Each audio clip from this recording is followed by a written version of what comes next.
분당 좋아요? 그러면 좋을 수도 있고 아닐 수도 있죠. 자, 얘기 더 해봐. 들어가야 돼요.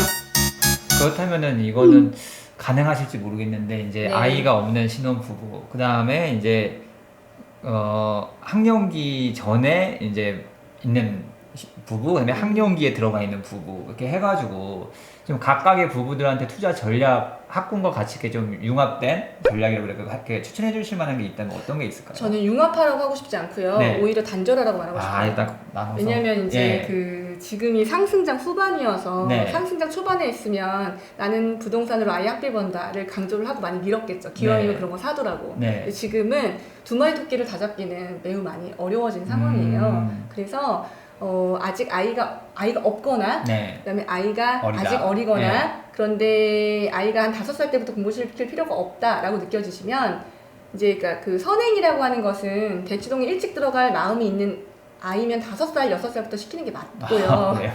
예, 과정 정말 따라와요. 정말 네. 머리가 좋아서 아이들이 잘 따라와요. 미리 시키거든요.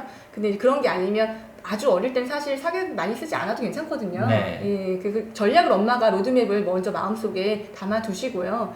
그래서 어릴 때 아이가 초등학교 입학하기 전까지 혹은 초등학교 저학년일 때까지 정말 본 게임은 고등학교 때예요. 고등학교 때 얼마나 많은 재력과 이것을 아이의 공부를 밀어줄 수 있느냐. 그러니까 고등학교 때는 그때는 가성비를 따질 수가 없어요. 그러면 오히려 이제 학령기 전이나 그때는 아까 말씀하신 것처럼 좀 개발성도 있는 학군 신경 쓰지 않고 이렇게 고등학교 때 본 게임 뛸 수 있는 그걸 만들 수 있는 자산을 늘려놔야 돼요. 네. 자산을 늘려놔서 아주 어릴 때 아이를 키웠으면 다시 재취업도 해서 네. 이제 기관들이 잘 돼 있으니까 그런 곳에 가서 이제 또 학군 지역에 가게 되면은 공부가 다 해결되고 아이 거의 그러니까 학원이 아이 공부들도 시켜주지만 약간 돌봄의 역할도 해요. 네. 아이를 안전하게 학교 후에 보낼 수 있는 어떤 곳이 있는데 그게 굉장히 안전해서 네. 유해시설도 없고 아이들 그냥 공부하다가 집에 오고 뭐 애들 하는 거 뻔하고 엄마들끼리 다 소문 도니까 네. 그러니까 엄마 입장에서는 일을 해도 안심되는 곳 중에 하나인 그런 기능도 있거든요, 사실.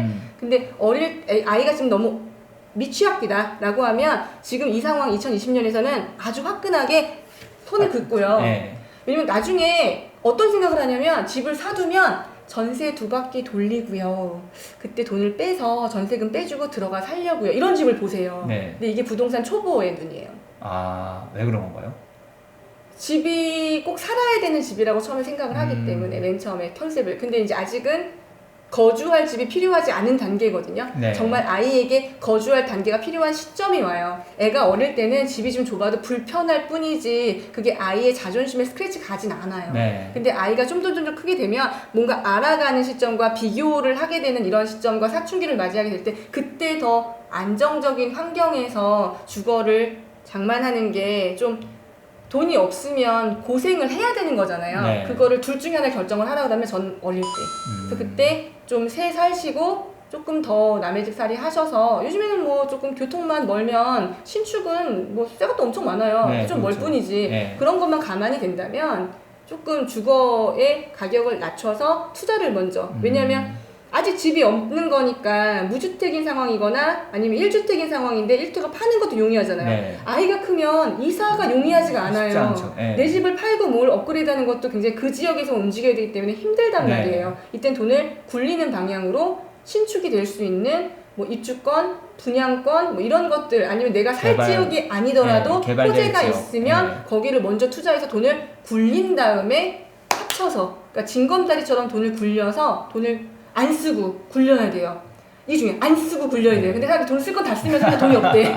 기본적으로 카드값이 매달 나오면 돈이 없지 않아요. 그렇죠. 그죠? 네. 쓰는 돈이 있는 거잖아요. 다 따져보시면 이거 내가 안 하면 죽어? 이런 건 아니거든 솔직히. 그렇죠. 네. 그런 돈을 안 쓰시면 안 돼요. 재테크 기간 동안은. 다 그렇게 해서 집장만을 한 거예요 솔직히. 그런 과정이 반드시 필요하니까 기왕이면 어릴 때 한 거 진짜 1도 쓸모없어요. 네. 그냥 다 큰 엄마들한테 물어보면 정답이에요. 지금 고등학교 정도 네. 애 키운 엄마들한테 어릴 언니 때 뭐 어릴 때 선행학습 이거 필요했어? 그러면 다 쓸데없어. 애랑 많이 놀아줘. 애랑 부대끼고 많이 사랑해줘. 이 얘기 하실 거예요. 책만 읽어줘 이러실 거예요. 네. 그럼 또 책만 읽어주면 막 전집사.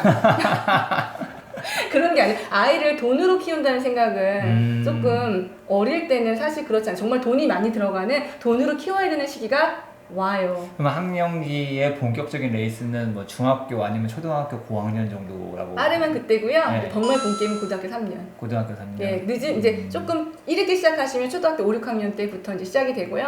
정말 본 게임 레이스는 고등학교 때만 재수. 매부리 아이를 다 키운 노년 부부들 같은 네. 경우에는 학군지 살다가 또 빠져나가는 것도 또 맞아요. 생각해봄직한 전략이겠네요. 노년층한테는 어떤 추천을 드리냐면요. 노년층은 가장 중요한 게 매달 들어오는 현금 흐름이 안정적인지를 먼저 따져보셔야 돼요. 그 이자와 다 연동이 돼서 자산을 가지고 계셔서 자산이 불어나면 행복한 일이지만 이 자산이 생산성이 없으면 그래야 자산이 많아요. 집이 3채 정도 되는데요. 하나 사고 좀 하나 더 사고 이제 월급을 아끼셔갖고 집을 이렇게 늘려가신 거예요. 이제 3채가 된 거예요. 예전에 그러면서 아이들 하나씩 해줬잖아요. 네. 자녀들을. 지금 3채가 있으면 다주택자가 된 거예요. 네. 근데 가격은 많이 올랐는데 재산세 나오죠. 종부세 나오죠. 뭐 때마다 이제 또 그때 산 거면 얼마 집이 나겠어요. 맨날 그렇죠. 전화 와서 인터폰 네. 고쳐주세요. 보일러가 나갔어요. 물이세요. 막 이러고 고쳐주죠. 돈 계속 나가요.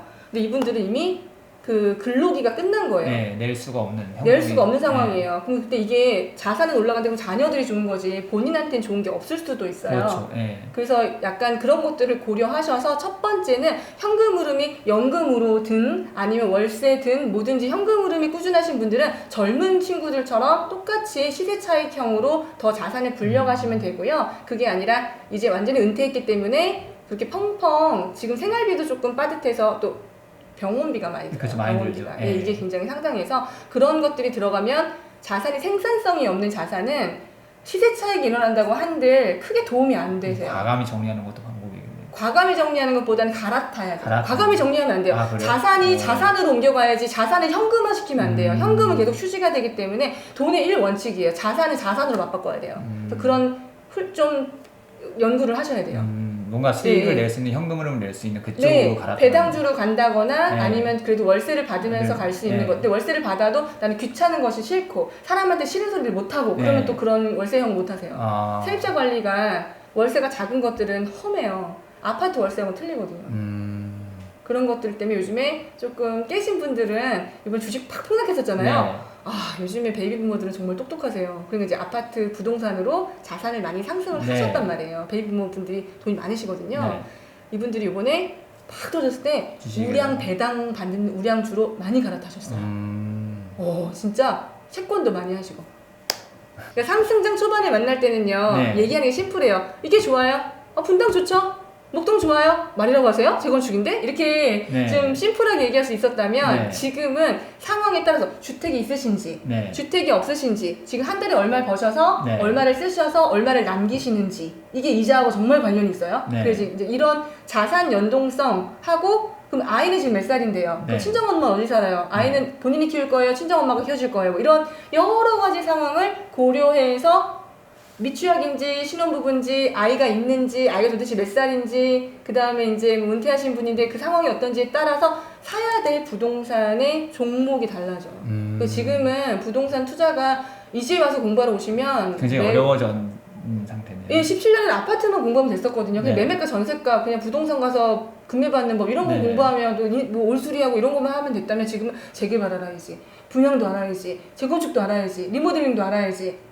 뭐 공부할 게 너무 많아진 거예요. 네. 이런 것들이 좀 약간 지금 많이 힘들죠. 그다음에 지금 복잡해요. 청약법 다르고요, 세법 다르고요, 네. 임대사업자도 다 조건이 다르고요, 네. 그다음에 대출 조건도 다 다 달라요. 다르죠. 예. 이런 게 개인별로 달라서 그냥 선생님 분당 좋아요? 그러면 좋을 수도 있고 아닐 수도 있죠. 자, 얘기 더 해봐.